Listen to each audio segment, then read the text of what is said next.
I woke to the shrill buzz of my phone vibrating across the bedside table. My head throbbed with the dull ache that always followed too little sleep, and sunlight leaked through the gap in the curtains, far brighter than I expected for a Tuesday morning. I reached for the phone without opening my eyes. 8:47 a.m. My heart nearly stopped. Work started at 8. I sat upright so quickly the room spun around me. My apartment looked like it had been hit by a storm. My suit jacket lay over a chair. My shoes were near the front door instead of beside the bed. My tie hung from the lamp. A half-empty glass of water sat on the kitchen counter, though I couldn't remember pouring it. What happened last night? I rubbed my forehead, trying to force memories into place. There had been the company's annual charity gala. There had been speeches. Music. A toast. After that. Nothing. Only scattered flashes. Someone laughing. Rain outside. A black luxury car. Warm lights. Then complete darkness. My phone buzzed again. Mark. Where the hell are you? He shouted the moment I answered. I'm on my way. You'd better be. The CEO arrived 20 minutes ago, and she's asking about you. That woke me up more effectively than coffee ever could. Our CEO? Who else? I'll be there. I hung up and rushed through the apartment. 10 frantic minutes later, I was dressed in the only clean shirt left in my closet, a pale blue one that wasn't even ironed properly. I barely managed to comb my hair before racing downstairs. The taxi ride felt endless. Every red light seemed personal. Every traffic jam felt like the universe mocking me. I worked as a senior financial analyst at Mercer Holdings, one of the fastest-growing technology companies in the country. The pay was excellent. The pressure was worse. But none of that compared to working under Victoria Hale. She was only 34 years old, yet she had transformed a struggling company into a billion-dollar business. People called her brilliant. Demanding. Cold. Untouchable. She never raised her voice. She never smiled during meetings. She noticed everything. One mistake around her, and she'd remember it 6 months later. Some employees admired her. Others feared her. Most did both. I belonged to the second group. The taxi stopped outside headquarters. The glass tower reflected the morning sun like a mirror, making it almost impossible to look directly at it. I hurried through the revolving doors. The receptionist looked relieved. Mr. Carter. I'm late. I noticed. I know. She leaned closer. The CEO asked whether you'd arrived. My stomach tightened. How long ago? 5 minutes. Fantastic. I thanked her and rushed toward the elevators. Several coworkers looked at me with strange expressions. Some smiled. Some whispered. Others quickly looked away when they noticed me staring back. What? Nobody answered. Inside the elevator, I checked my reflection. Hair. Fine. Tie. Acceptable. Shirt. Wrinkled. Nothing unusual. The doors opened on the executive floor. Mark stood outside the conference room with crossed arms. You look terrible. Thanks. I mean it. I overslept. No kidding. He hesitated. She's in a weird mood today. Our CEO? He nodded. She actually smiled. I frowned. Victoria Hale smiled. I know. At who? You. My stomach dropped. What? She smiled when someone mentioned your name. That made absolutely no sense. Victoria Hale barely acknowledged employees outside official business. She certainly didn't smile because of one. What are you talking about? I wish I knew. Before I could ask another question, the conference room door opened. Everyone filed out. Then she appeared. Victoria Hale. Perfect posture. Dark tailored trousers. Black heels. Hair tied neatly behind her shoulders. Confident as always. My apology was already forming. I'm sorry The words died in my throat. She wasn't wearing one of her usual designer blouses. She was wearing a white dress shirt.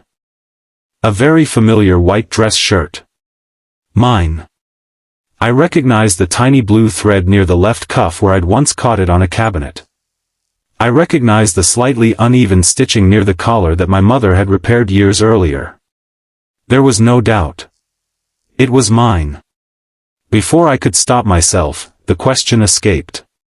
Why are you wearing my shirt? Silence.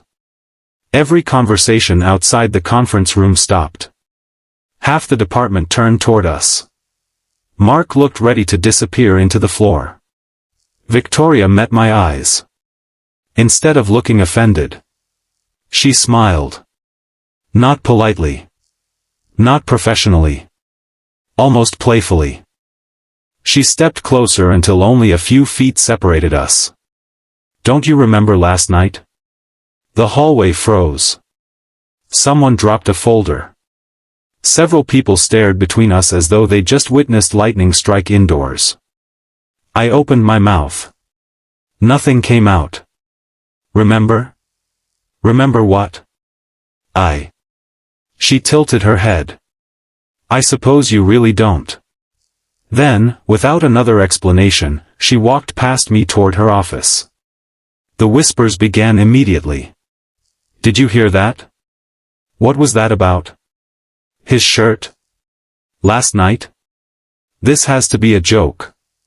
I stood frozen while my mind desperately searched for answers. Nothing. Only blank spaces.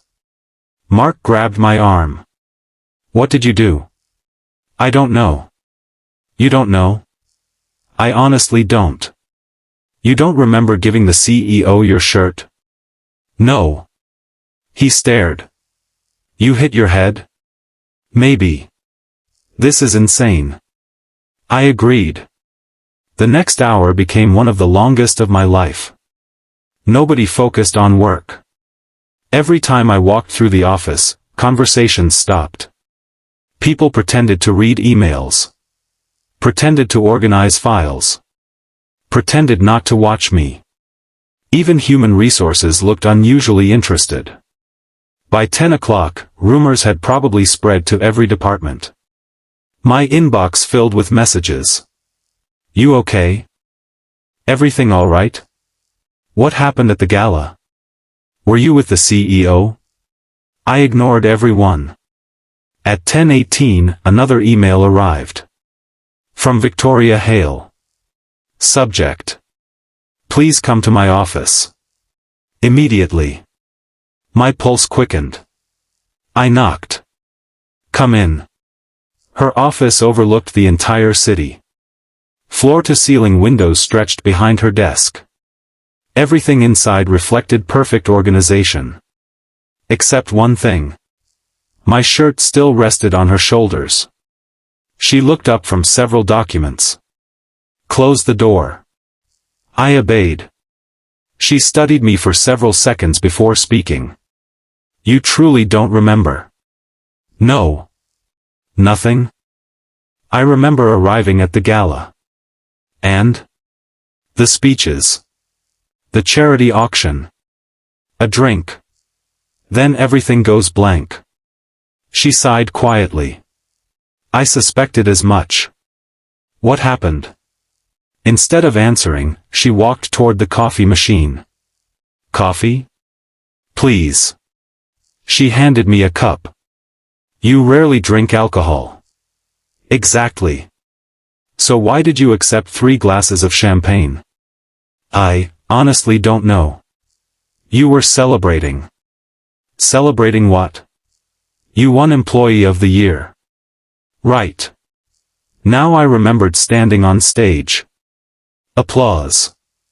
A trophy. A speech. Then. Another blank. I embarrassed myself. No. I insulted someone. No. I resigned. A faint laugh escaped her. No. Then what? She looked toward the window. It began raining. That sounded harmless. The event ended early because of the storm. Still harmless. You insisted everyone without transportation should get home safely. That sounded like something I might do. You refused to leave until every junior employee had a ride. Another vague flash appeared. Standing outside. Umbrellas. Rain. Then? My driver became trapped in traffic. I listened carefully. You offered your umbrella. I did. You also insisted I take your jacket. Pieces slowly returned. Rain pouring from the sky. Cold wind. Someone shivering. But not my shirt. No. Then why are you wearing it? For the first time, she smiled with genuine warmth. My blouse was ruined. Ruined? The umbrella turned inside out. I blinked. You slipped while trying to help me. I what? You caught me before I fell. A quick flash crossed my mind. Mud. Rainwater. Coffee splashing. Victoria continued. The coffee landed directly on my blouse. I stared. So. I couldn't exactly return to the office wearing it. And. You insisted I borrow a clean shirt. My shirt? You kept an emergency one in your office. I actually did. Months earlier I'd spilled ink on myself and stored spare clothes in a locker. Memory slowly crept back. Very slowly. You unlocked the office. You waited outside. I changed. She adjusted the cuff of the white shirt. This one. I let out a long breath. So that's all? She raised an eyebrow. What were you expecting? I don't know. The expression on your face suggested something dramatic. I woke up with almost no memory. I noticed. Relief washed over me. The situation wasn't nearly as scandalous as everyone imagined. Then Victoria spoke again. Although. I looked up. There is one thing you still don't remember. What? She folded her arms. What you said before we left. My heartbeat sped up again. What did I say? You looked directly at me. I waited. And? You told me that beneath the title, the expensive suits, and everyone's fear. She paused. I seemed lonely. The room became very quiet. That sounded exactly like something I would never say while completely sober. I actually said that? You did. I'm sorry. I didn't ask for an apology. I crossed a line. No. She looked out over the city again. You were honest. Neither of us spoke for several seconds. Finally she smiled faintly. You also made me promise something. What? If you couldn't remember today. She looked back at me. I wasn't allowed to tell anyone else what happened. I frowned. Why? Because you said people would create their own stories. Outside her office, another wave of whispers drifted through the hallway. Victoria almost laughed. I believe, she said quietly, you were absolutely right.